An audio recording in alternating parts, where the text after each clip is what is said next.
नमस्कार. नमस्कार. मी नितीन माने राहणार वांगी, तालुका कडेगाव, जिल्हा सांगली. आपण आपल्या शेतीमध्ये मे महिन्यामध्ये ही लागण केलेली. कधी केली सर्वसाधारणपणे?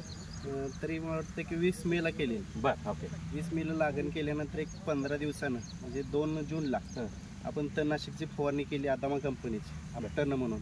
ओके. ती ह्याच्यामध्ये केली. अच्छा, ह्यामध्ये ह्या साऱ्यामध्ये तुम्ही साऱ्यामध्ये केली आपल्या आदामा कंपनीची अपटर्न. बरं. हे आणि ह्याच्यात वेगळी केली, वेगळ्या कंपनीची. बरं.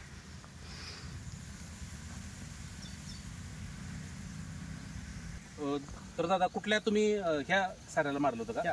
ह्या साऱ्यामध्ये आपण अपटर्न मारलं. बरं. आदामा कंपनी. काय प्रमाण काय घेतलं होतं त्याचं? 15 आपण घेतलं ते 40 मिली घेतलं पंपाला. 15 लिटरच्या पंपाला 40 मिली. ह्याच्यामध्ये आणि ह्याच्यामध्ये फरक आपल्याला बऱ्यापैकी जाणवतो. तर ह्याच्यात आपल्याला आता तण दिसून येते, ह्याच्यात तण दिसत नाही. तुम्ही बघू शकता. हो हो. जवळपास 80 आणि ह्याच्यात आपल्याला ह्याच्यात झटका बसलेला नाही पिकाला. आणि ह्या वेगळ्या कंपनीचं जरा बघू शकता तुम्ही. बरं बरं बरं. तर रिझल्ट एकदम चांगला आपल्याला चांगला आहे, तुम्ही पण वापरू शकता. तुम्ही बाकी शेतकऱ्यांना काय सांगाल मग? नाही, हे जे आहे ते चांगलं आहे आणि ती वेगळं वापरले त्याच्यात आणि ह्याच्यात बराचसाच फरक आहे. चालेल, धन्यवाद.